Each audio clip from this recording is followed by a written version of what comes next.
Hello नमस्कार मेरे प्यारे साथियों। राजस्थान पशु परिचर भर्ती परीक्षा 2024 एनिमल अटेंडेंट के लिए दोस्तों आज का ये मॉडल पेपर 17वां आज आपके सामने लेकर आ चुका हूँ, जो एग्जाम के पॉइंट ऑफ व्यू से बड़ा इंपॉर्टेंट है। प्रत्येक क्वेश्चन की दोस्तों एकदम फुल डिटेल के साथ एक ऑथेंटिक सॉल्यूशन दोस्तों यहाँ पर आपको देखने को मिलेगा। और दोस्तों मैं दावे के साथ बता सकता हूँ आपकी एग्जाम तक दोस्तों अगर आप इन मॉडल पेपर्स को भाई है ना कंटिन्यू दोस्तों देखते हो तो दोस्तों आपकी एग्जाम में आपकी किस्मत कितनी औकात नहीं कि दोस्तों आपका सिलेक्शन को रोक सके, क्योंकि दोस्तों बिल्कुल ऑथेंटिक जेन्युइन और एक यूनिक कंटेंट द्वारा बनाए गए मॉडल पेपर है जो सीधा दोस्तों आपकी एग्जाम में एक रामबाण एक मील का पत्थर दोस्तों साबित होंगे। तो चलिए दोस्तों शुरू करते हैं आज के इस मॉडल पेपर 17वें का पहला प्रश्न क्या होगा। यहां पर देखिए दोस्तों पहला ही प्रश्न बड़ा गजब का है। निम्नलिखित कथनों पर विचार कीजिए और नीचे दिए गए कूटों में से सही उत्तर का दोस्तों हमें क्या करना है, चयन करना है। देखिए लोही एक बकरी की नस्ल है, बिल्कुल सही बात है दोस्तों, इसमें कतई कंफ्यूजन वाली बात नहीं है। गुडा भैंस की नस्ल है, जैसलमेरी ऊंट की एक नस्ल है। बताइए दोस्तों इनमें से कौन सा कथन सही है और कौन सा कथन गलत है। देखिए दोस्तों लोही तो बकरी की नस्ल है और जैसलमेरी भी ऊंट की नस्ल है, तो दोस्तों ए और सी ऑप्शन है वो दोस्तों बिल्कुल सही हो जाएंगे। हमारे दोस्तों इस क्वेश्चन का आंसर क्या हो जाएगा, उत्तर नंबर 2 दोस्तों बिल्कुल करेक्ट हो जाएगा। अब देखिए दोस्तों हम राजस्थान में बकरी की कुछ महत्वपूर्ण नस्लों के बारे में जान लेते हैं जो पशु परिचर के एग्जाम की पॉइंट ऑफ व्यू से बड़े इंपॉर्टेंट है। ठीक है, तो यहाँ पर देखिए दोस्तों बकरी की कौन कौन सी नस्ल है जो एग्जाम में दोस्तों बार बार पूछी जाती है। जमुनापुरी, नोट करना, जमुनापुरी ये बकरी की नस्ल है दोस्तों।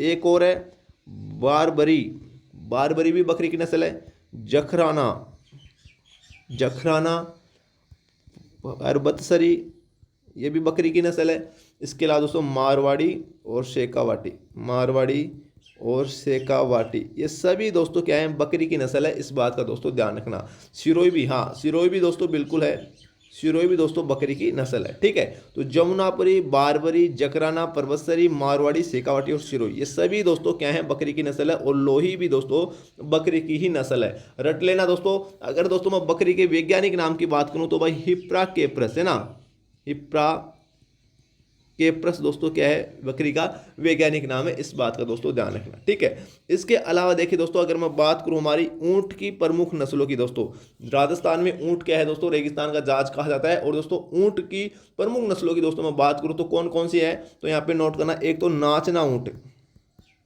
जो काफ़ी बार एग्जाम में पूछा जाता है। ये नाचना ऊंट कहाँ का प्रसिद्ध है, तो ये जैसलमेर का ही प्रसिद्ध है दोस्तों, इस बात का ध्यान रखना। ठीक है, इसके अलावा देखिए दोस्तों गोमठ ये भी ऊंट की नस्ल है भाई। गोमठ किसकी नस्ल है, ऊंट की नस्ल है दोस्तों। गोमठ वेरी वेरी इंपॉर्टेंट, एग्जाम में काफ़ी बार पूछी जा चुकी है। ठीक है, इसके अलावा मेवाड़ी, जैसलमेरी, जैसलमेरी ये ऊंट की नस्ल है। और बीकानेरी। ठीक है, तो दोस्तों जैसलमेरी तो यहाँ पर आपको पूछ लिया है, तो ये सभी दोस्तों क्या है, ऊंट की नस्ल है। भैंस की नस्लों की दोस्तों देखिए मैं बात करता हूँ तो भैंस की नस्ल भी बड़ी इंपॉर्टेंट है एग्जाम के पॉइंट ऑफ व्यू से, तो नोट करना दोस्तों। कुछ इंपॉर्टेंट नस्लें बता रहा हूँ, गोदावरी, इसके अलावा दोस्तों जाफराबादी, जाफराबादी है ना, नोट करना। इसके अलावा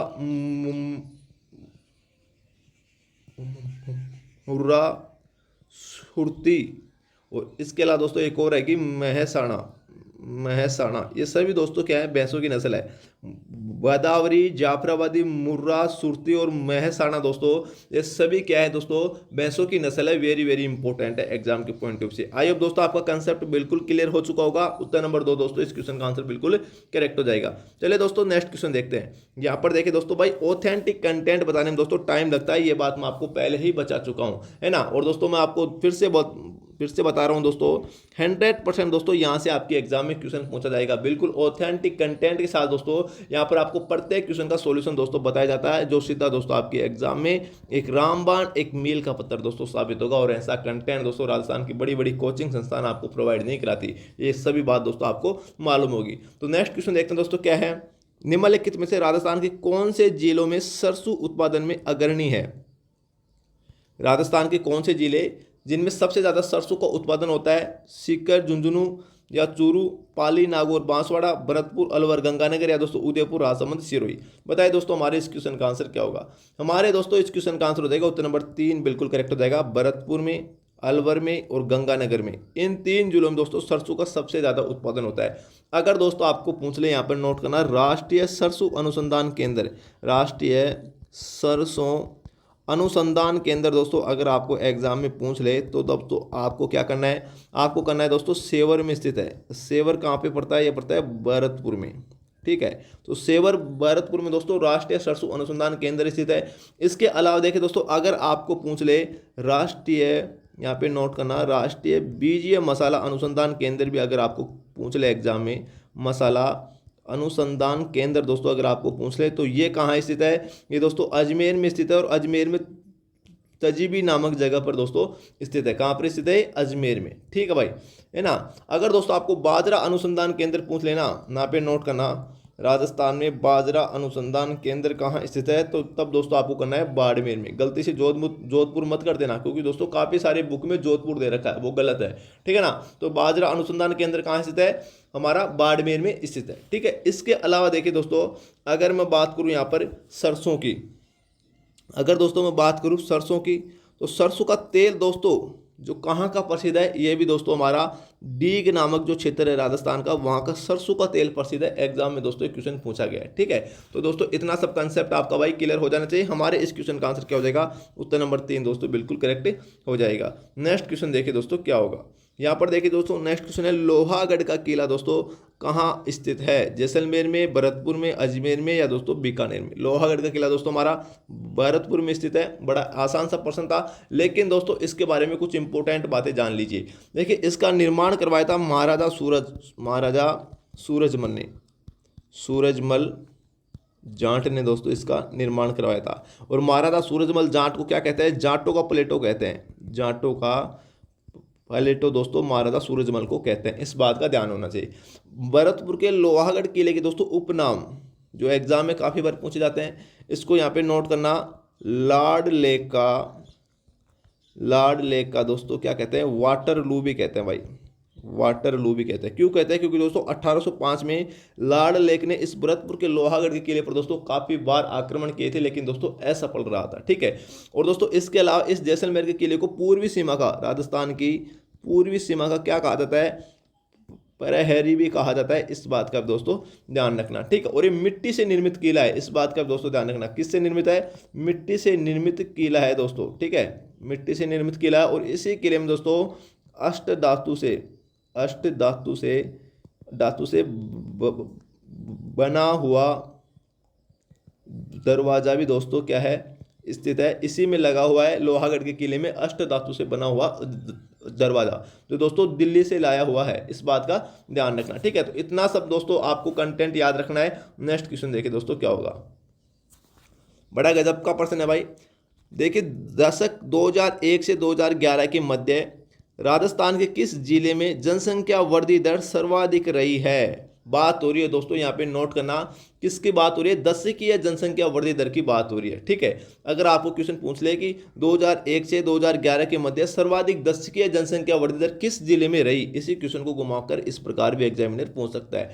तब दोस्तों आपका आंसर क्या होगा, बाड़मेर, जैसलमेर, जोधपुर या दोस्तों जयपुर। हमारे इस क्वेश्चन का आंसर हो जाएगा उत्तर नंबर 1 बिल्कुल करेक्ट हो जाएगा। बाड़मेर में दोस्तों सबसे ज्यादा दशकीय जनसंख्या वृद्धि दर रही है। मतलब दोस्तों 2001 से 2011 कितने साल हो गए, 10 साल हो गए, इसलिए दोस्तों इसको दशकीय जनसंख्या वृद्धि दर भी कहते हैं। तो सबसे ज्यादा बाड़मेर जिले में रही है, ठीक है। इतना आपका कंफ्यूजन दोस्तों क्या दूर हो जाना चाहिए। इसके अलावा देखिए दोस्तों अगर आपको क्वेश्चन ये पूछ ले कि राजस्थान में दोस्तों सर्वाधिक एक मिनट, राजस्थान में सर्वाधिक दशकीय जनसंख्या वृद्धि दर वाले जिलों का दोस्तों अवरोही क्रम दोस्तों अगर आपको पूछ ले कि सबसे ज़्यादा दोस्तों जनसंख्या वृद्धि दर किस जिले में रही, उससे कम किस जिले में रही, ऐसा क्वेश्चन दोस्तों अगर आपको पूछ ले तब आप क्या करोगे, सबसे ज़्यादा तो दोस्तों नोट करना हमारी बाड़मेर में रही है। कितनी रही है दोस्तों, तो नोट करना 32.5%, ठीक है। ये परसेंट भी एग्जाम में पूछ लेता है। उसके बाद में जैसलमेर नोट करना दोस्तों, फिर जोधपुर आ जाएगा हमारा और फिर आ जाएगा बांसवाड़ा, ठीक है। तो ये 4 जिलों का दोस्तों आपको अवरोही क्रम में बता रहा हूँ, एग्जाम के पॉइंट से वेरी इंपॉर्टेंट है। 2011 की जनगणना के अनुसार सर्वाधिक दशकीय जनसंख्या वृद्धि दर वाले अवरोही जिले दोस्तों कौन कौन से हैं, है ना। अवरोही क्रम दोस्तों जिलों का बाड़मेर, जैसलमेर, जोधपुर और बांसवाड़ा, ठीक है। अगर आपको दोस्तों न्यूनतम पूछ ले, यहाँ पे नोट करना, अगर आपको न्यूनतम दशकीय जनसंख्या वृद्धि दर वाले जिलों का अवरोही क्रम दोस्तों पूछ ले, है ना, तब दोस्तों आप नोट करना गंगानगर। गंगानगर में दोस्तों सबसे कम, यहाँ पे नोट करना। इस प्रकार भी क्वेश्चन पूछा जा सकता है कि दशक 2001 से 2011 के मध्य राजस्थान के किस जिले में न्यूनतम दोस्तों जनसंख्या वृद्धि दर रही है, तो दोस्तों आपको करना है गंगानगर। ठीक है, इसके अलावा देखिए दोस्तों, अगर 4 जिलों का मैं क्रम की बात करूं तो गंगानगर हो जाएगा। गंगानगर के बाद में दोस्तों नोट करना झुंझुनू आ जाएगा हमारा, झुंझुनू, फिर आ जाएगा पाली, फिर आ जाएगा बूंदी। ठीक है, तो ये 4 जिलों का क्रम भी दोस्तों आपको याद करना है। इसके अलावा देखिए दोस्तों, कुछ इंपॉर्टेंट क्वेश्चन मैं आपको और बता रहा हूं, यहाँ पे नोट करना। अगर आपको क्वेश्चन पूछ ले 2001 से 2011 के मध्य राजस्थान की कुल 10 की जनसंख्या वृद्धि दर कितनी थी, है ना, जनसंख्या वृद्धि दर दोस्तों कितनी थी, तब आपको करना है दोस्तों 21.3%। वेरी वेरी इंपॉर्टेंट है एग्जाम के पॉइंट ऑफ व्यू से। ठीक है ना, राजस्थान की कुल 10 की जनसंख्या वृद्धि दर कितनी है, 21.3% दोस्तों। रट के जाना, काफी बार एक क्वेश्चन एग्जाम में पूछा गया है। ठीक है, नेक्स्ट क्वेश्चन देखिए दोस्तों क्या होगा। यहां पर देखिए दोस्तों, नेक्स्ट क्वेश्चन है पहरावना तथा तन्ना विवाह किस जनजाति में प्रचलित है, सांसी जनजाति में, भील जनजाति में, ग्रास्य जनजाति में, दोस्तों कंजर जनजाति में।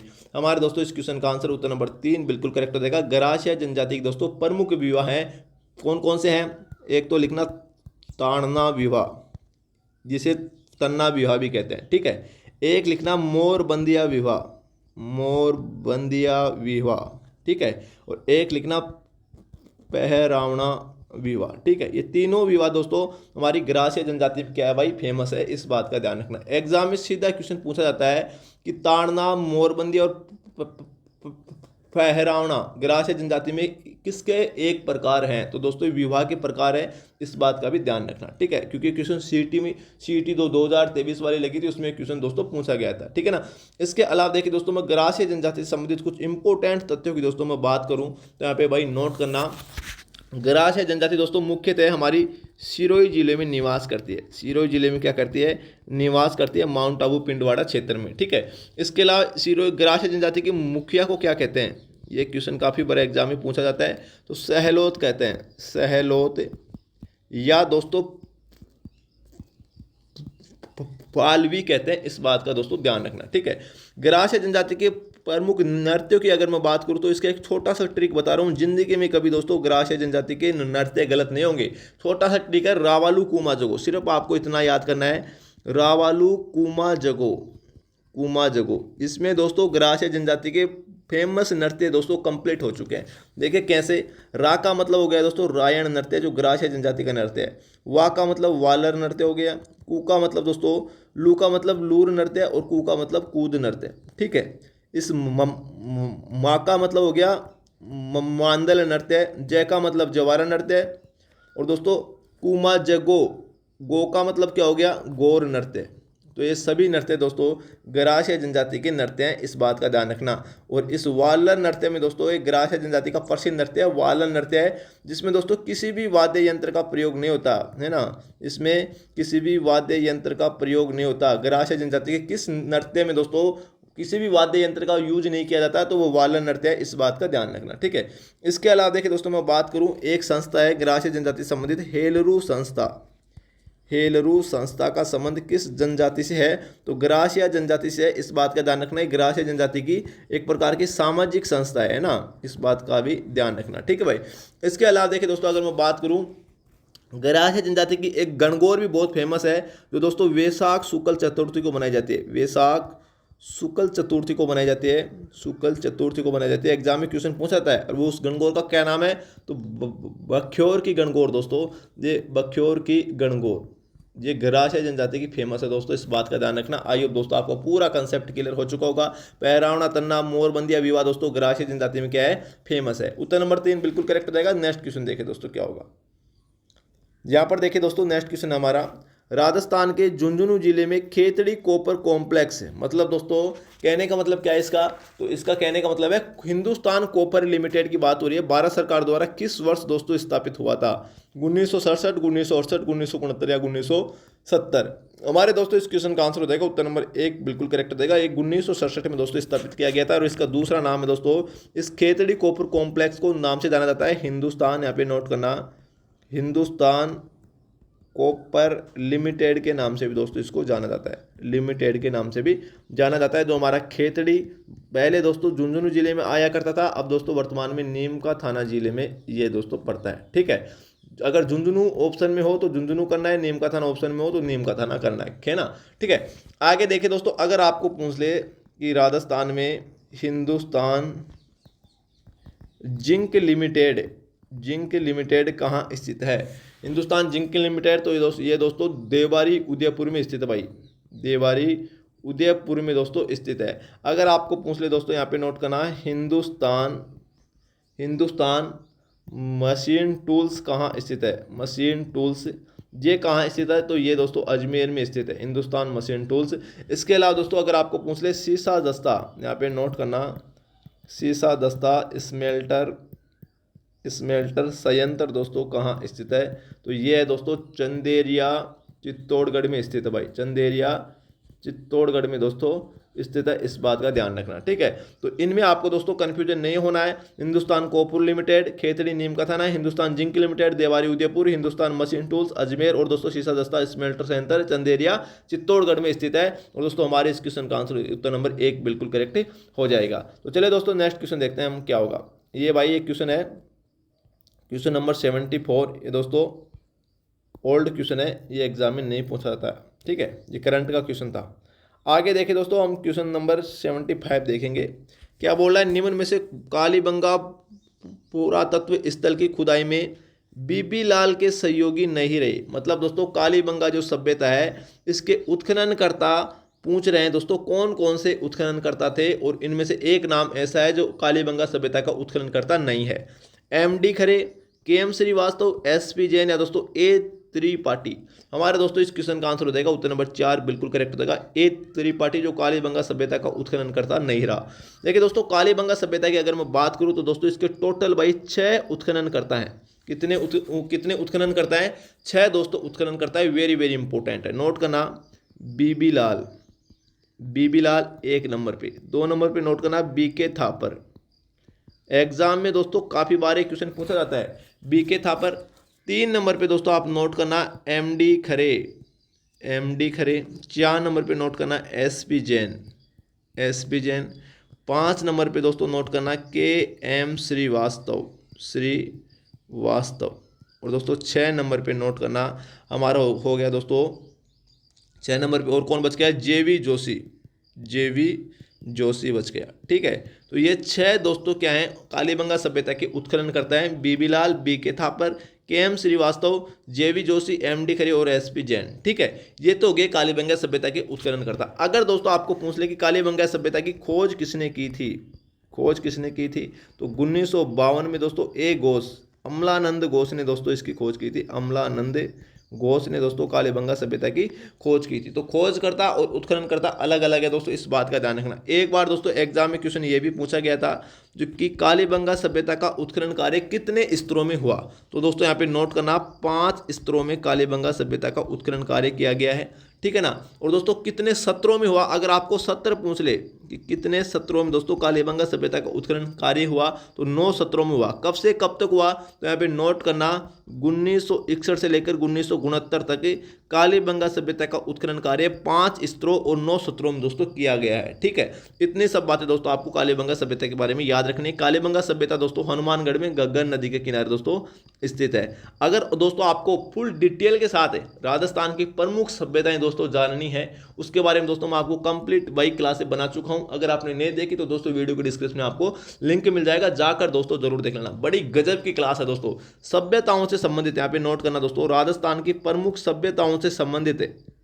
राजस्थान कर्मचारी चयन बोर्ड द्वारा, आरएसएसबी द्वारा और आरपीएससी द्वारा दोस्तों आज तक जितने भी दोस्तों क्वेश्चन पूछे गए ना, वो सभी क्वेश्चन दोस्तों आपको इन वीडियोज में दोस्तों इंक्लूड मिल जाएंगे। उनका लिंक दोस्तों मैं आपको इस वीडियो के डिस्क्रिप्शन में दे दूंगा, जाकर दोस्तों आप जरूर देखना। जिंदगी में कभी सभ्यताओं से संबंधित दोस्तों आपका क्वेश्चन गलत नहीं होगा, ठीक है। नेक्स्ट क्वेश्चन देखिए दोस्तों क्या होगा।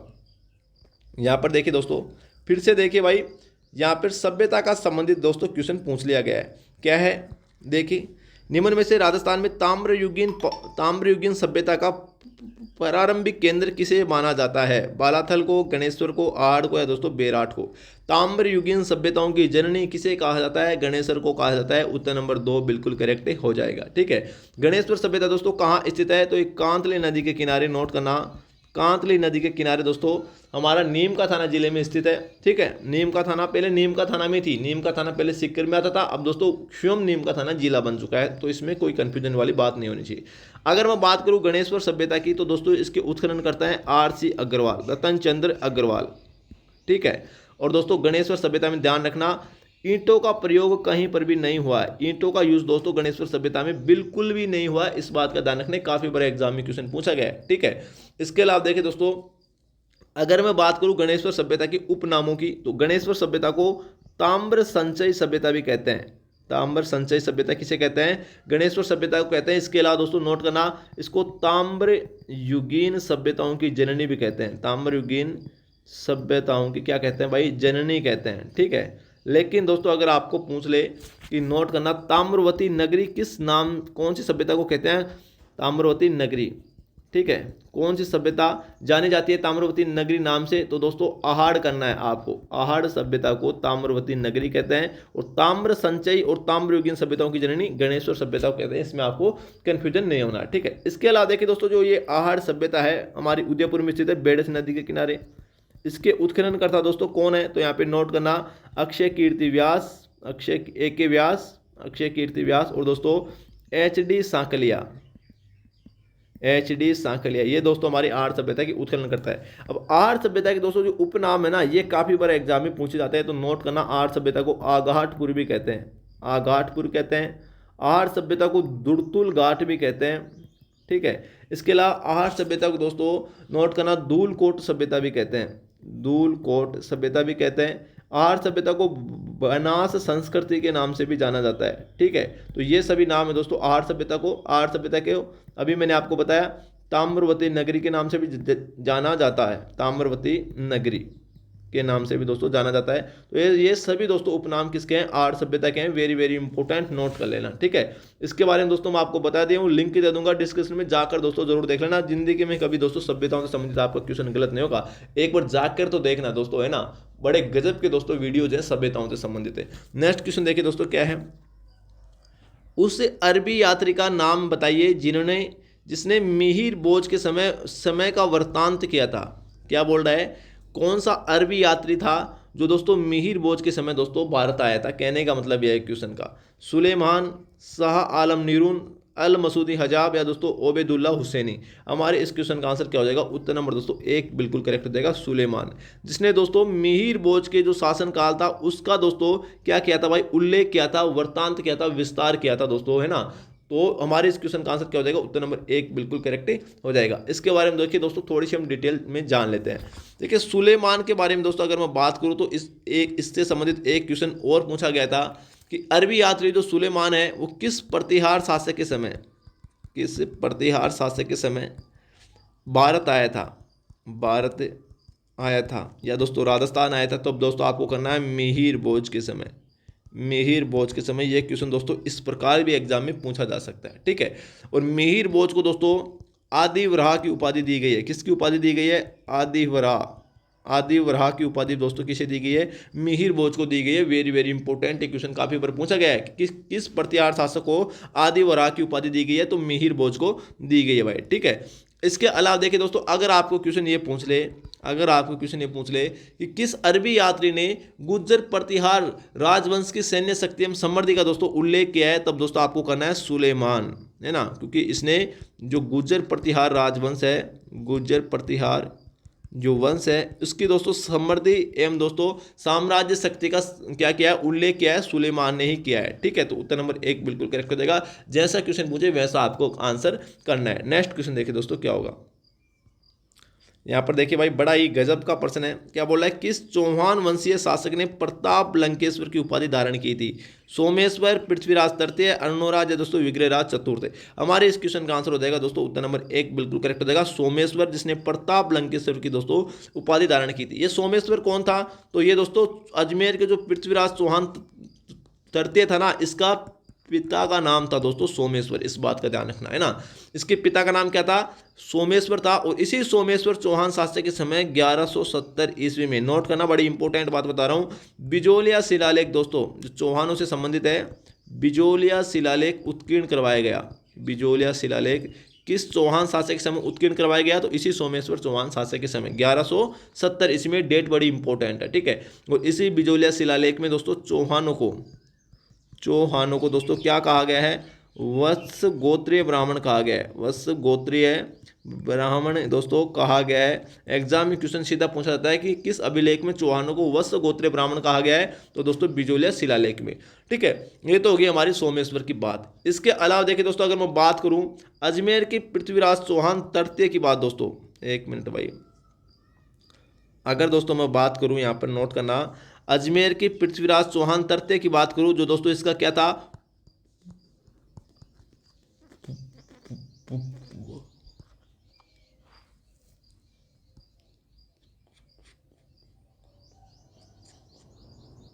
क्या हुआ दोस्तों, आवाज नहीं आ रही क्या? ओके, एक मिनट। हाँ अब बताना, अब बिल्कुल सही आ रही है, ठीक है। देखिए पृथ्वीराज चौहान जो अजमेर का शासक था, सोमेश्वर चौहान का,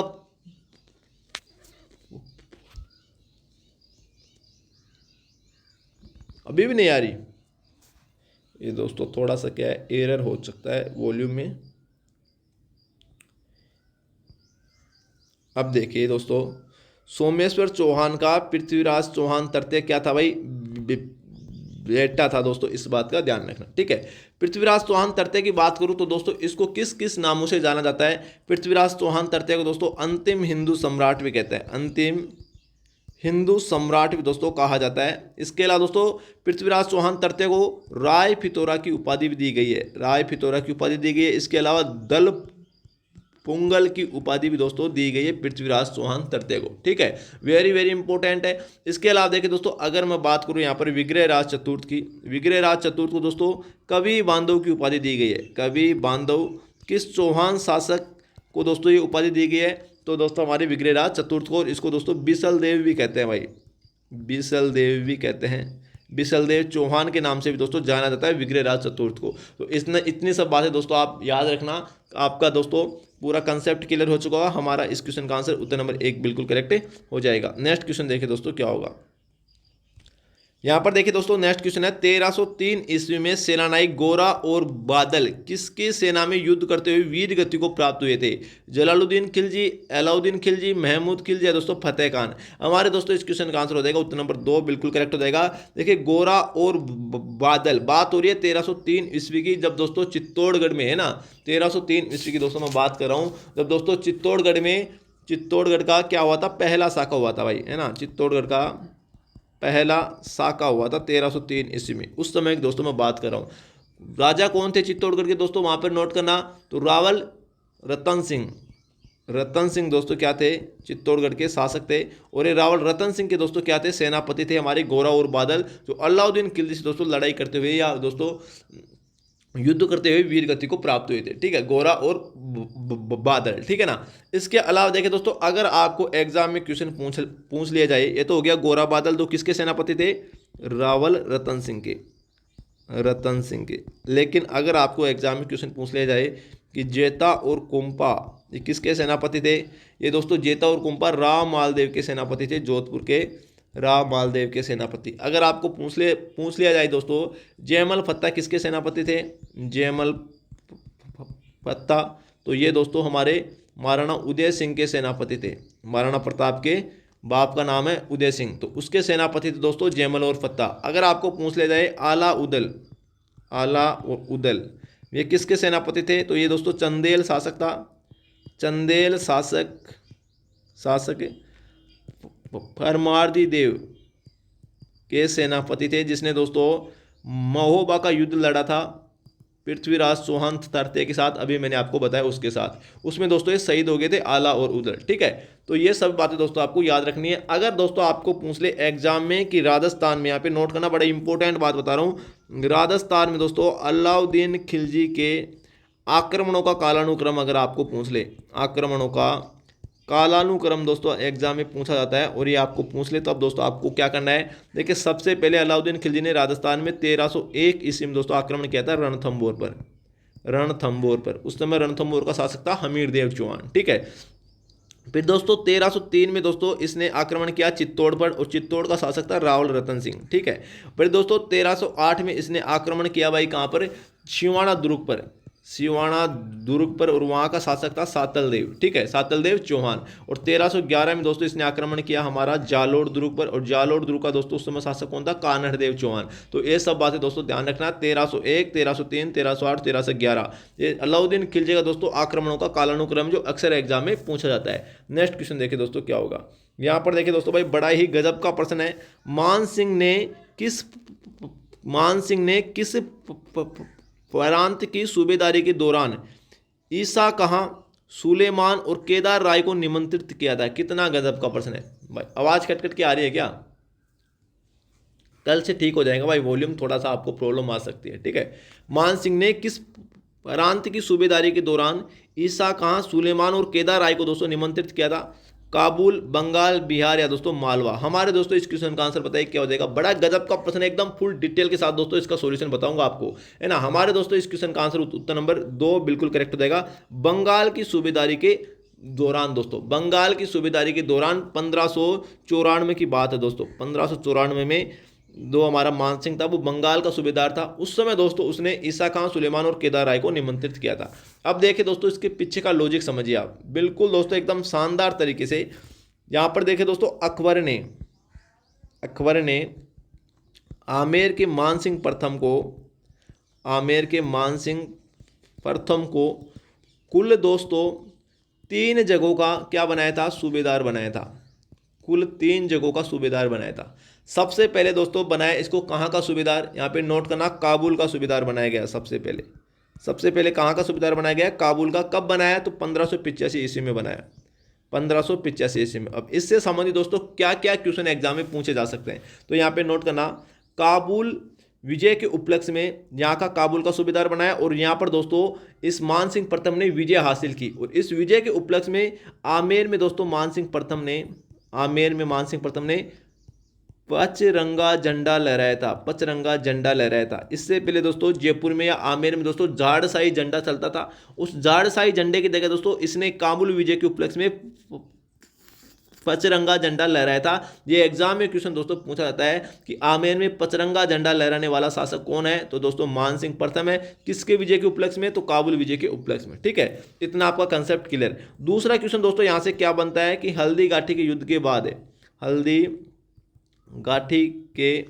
के बाद जो हल्दी घाटी का युद्ध हुआ था 1576 में, उस युद्ध के बाद दोस्तों मान सिंह प्रथम को कहाँ का सूबेदार नियुक्त किया गया, तो दोस्तों काबुल का सूबेदार नियुक्त किया गया। ऐसा क्वेश्चन भी एग्जाम में पूछा गया है। ठीक है, ये तो हो गई काबुल की बात। 2 नंबर पे दोस्तों नोट कीजिए, इसे बनाया गया है बिहार का सूबेदार। ठीक है, बिहार का सूबेदार बनाया गया, और बिहार का सूबेदार दोस्तों कब बनाया, तो 1587 में इसको बिहार का सूबेदार बनाया गया। इससे संबंधित क्या क्वेश्चन एग्जाम में आया हुआ है, इससे संबंधित दोस्तों क्वेश्चन पूछा गया है कि मान सिंह प्रथम अपने पिता भगवंत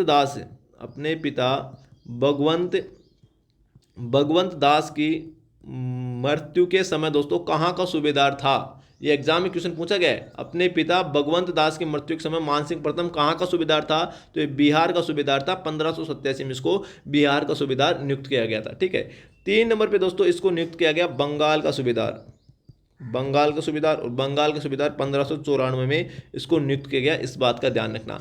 और दोस्तों बंगाल में जो विद्रोह दबाने के उपलक्ष्य में दोस्तों मान सिंह प्रथम को अकबर ने सबसे पहले 7000 का मनसबदार बनाया था, 7000 का मनसबदार बनाया था। अब दोस्तों आया लॉजिक समझ में, ठीक है ना। तो इसी बंगाल विजय के उपलक्ष्य में दोस्तों मान सिंह प्रथम को अकबर ने 7000 का मनसबदार बनाया था, ऐसे नहीं बनाया था भाई, ठीक है ना। तो हमारे इस क्वेश्चन का आंसर क्या हो जाएगा, उत्तर नंबर 3 बिल्कुल करेक्ट हो जाएगा। और इसी बंगाल की सूबेदारी के दौरान दोस्तों मान सिंह ने किस किस को निमंत्रित किया था? ईसा खां को, सुलेमान को और केदार राय को निमंत्रित किया था। उत्तर नंबर 3 दोस्तों बिल्कुल करेक्ट हो जाएगा। अगर दोस्तों इनसे संबंधित कभी भविष्य में आपको क्वेश्चन पूछा जाए तो भाई गलत नहीं होना चाहिए, ठीक है।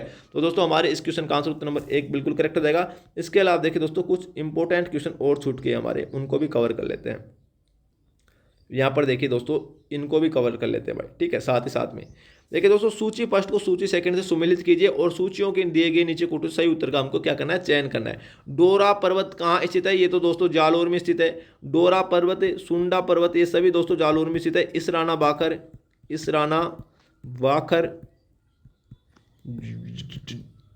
जारोला बाखर, ये भी दोस्तों कहाँ स्थित है? ये सब के सब दोस्तों कहाँ स्थित है? जालोर में स्थित है। इसराना बाखर, जारोला बाखर, रोजा बाखर भी दोस्तों हमारा कहाँ पर स्थित है? जालोर में स्थित है। सुंडा पर्वत, डोरा पर्वत, ये सब, ठीक है ना। कमली घाट दोस्तों कहाँ है भाई? कमली घाट की दोस्तों अगर मैं बात करूँ तो ये राजसमंद में हमारा, ठीक है। हर्षनाथ की पहाड़ियाँ जो सिक्कर में स्थित है, और हाथीनाल की जो दोस्तों हमारा दर्रा है, हाथीनाल दर्रा, ये कहाँ स्थित है? ये दोस्तों उदयपुर में पड़ता है, ठीक है। तो इस प्रकार भाई आप इसको सम्मिलित कर लेना। हमारे दोस्तों इस क्वेश्चन का आंसर देखिए क्या हो जाएगा? ए में 4, तो एक ही ऑप्शन में है, सॉरी 2 में है क्या? ए में 4, बी में दोस्तों 3 नंबर आ जाएगा, बी में 3 नंबर, इसमें भी है, इसमें भी है, ठीक है। सी में दोस्तों आ जाएगा हमारा, सी में 1 देख ले, सी में 1 दोस्तों, उत्तर नंबर 3 बिल्कुल करेक्ट हो जाएगा हमारे इस क्वेश्चन का आंसर, ठीक है। नेक्स्ट क्वेश्चन देखिए दोस्तों क्या होगा।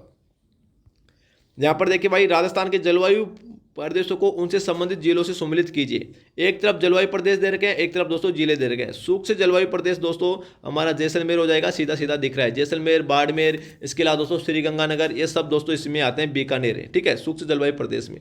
इसके अलावा अर्ध सूक्ष्म जलवायु प्रदेश में कौन कौन से जिले आते हैं? तो अर्ध सूक्ष्म जलवायु प्रदेश में दोस्तों नोट करना, हमारा आ गया चूरू, अर्ध सूक्ष्म जलवायु प्रदेश में चूरू आ गया। इसके अलावा दोस्तों पूरा शेखावाटी आ जाता है दोस्तों अर्ध सूक्ष्म में, तो चूरू, सीकर, चूरू, झुंझुनू, ठीक है, शेखावाटी प्लस दोस्तों इसके अलावा जोधपुर आ गया, हमारा जोधपुर भी आ गया, पाली आ गया, ये सभी दोस्तों अर्ध सूक्ष्म जलवायु प्रदेश में आते हैं, ठीक है। उपाद्र जलवायु प्रदेश में कौन कौन आते हैं? तो उपाद्र जलवायु प्रदेश में अलवर आ गया, हमारा अलवर आ गया। इसके अलावा दोस्तों अजमेर, दौसा, जयपुर, ये सभी दोस्तों उपाद्र जलवायु प्रदेश में आते हैं। और आर्द्र जलवायु प्रदेश में झालावाड़, मतलब दोस्तों हमारा हाड़ौती क्षेत्र आ जाता है, कोटा, बूंदी, बारा, झालावाड़। तो इस प्रकार दोस्तों आप इसको सम्मिलित कर लेना भाई, बिल्कुल। देखिए मैं यहाँ पर दोबारा सम्मिलित करके बता देता हूँ। सूक्ष्म में जैसलमेर, अर्ध सूक्ष्म में दोस्तों हमारा आ जाएगा, यहाँ पे नोट करना, चूरू, इसके बाद में उपाद्र में अलवर और आद्र में झालावाड़, ठीक है। तो आप दोस्तों सम्मिलित कर लेना। नेक्स्ट क्वेश्चन देखिए तो भाई क्या होगा। यहाँ पर देखिए भाई बड़ा ही गजब का प्रश्न है, क्या बोल रहा है दोस्तों? निम्नांकित कथनों पर विचार कीजिए और नीचे दिए गए कूट का सही उत्तर का चयन करना है। लूणी नदी का क्रम दोस्तों अधिकांश अफवाह क्षेत्र है वो राजस्थान में, ये बिल्कुल सही बात है, ये तो बिल्कुल सही है। खारी नदी बनास नदी की सहायक नदी है, ये बात भी बिल्कुल सही है। बनास नदी खमनोर की पहाड़ियों से निकलती है, खमनोर की पहाड़ी कहाँ है? राजसमंद में। तो तीनों कथन दोस्तों बिल्कुल सही है, ए बी सी बिल्कुल सही है, उत्तर नंबर 2 बिल्कुल करेक्ट हो जाएगा। यहाँ पर देखिए दोस्तों मैं कुछ बात करने वाला हूँ लूणी नदी से संबंधित इंपॉर्टेंट तथ्यों की। लूणी नदी का उद्गम दोस्तों अजमेर के नाग पहाड़ से होता है, यहाँ पे नोट करना, अजमेर के नाग पहाड़ से होता है। राजस्थान के 6 जिलों में प्रवाहित होती है लूणी नदी। कौन कौन से जिले हैं? नाग पहाड़ से निकलती है, नाग पहाड़ से निकलकर दोस्तों ये नागौर में जाती है, नागौर से दोस्तों कहाँ पर जाती है? ये जोधपुर में जाती है, जोधपुर से निकलकर दोस्तों पाली में जाती है, और पाली से निकलकर कहाँ पर जाती है? जालोर में, जालोर में, और जालोर से हमारा बाड़मेर में, और बाड़मेर से दोस्तों गुजरात में कच्छ के रण में दोस्तों ये जाकर क्या हो जाती है भाई? समाप्त हो जाती है, ठीक है ना। कच्छ के रण में जाकर क्या हो जाती है? समाप्त हो जाती है। ये है लूणी नदी का प्रवाह का दोस्तों क्षेत्र, ठीक है। इसके अलावा देखिए दोस्तों अगर मैं बात करूँ लूणी नदी से संबंधित, तो ये पश्चिमी राजस्थान की मुख्यतः नदी है ना, तो हमारे पश्चिमी राजस्थान की क्या है? मुख्य नदी है लूणी नदी, लूणी नदी, ठीक है। इसके अलावा लूणी नदी की सहायक नदियों की दोस्तों अगर मैं बात करूं, ये बड़ी इंपॉर्टेंट है, सहायक नदियां, इसकी सहायक नदियां, इनकी एक विशेषता है, लूणी नदी की जितनी भी सहायक नदियां उनके सबके लास्ट में डी लगता है। जैसे दोस्तों जोजड़ी, लीलड़ी, मीठड़ी है ना, ये सभी दोस्तों लूणी नदी की सहायक नदियां हैं। इसके अलावा देखिए दोस्तों 2 नदियां ऐसी हैं जिनके लास्ट में डी नहीं लगता। कौन कौन सी? एक तो होगी गुइया नदी और एक होगी जवाई नदी।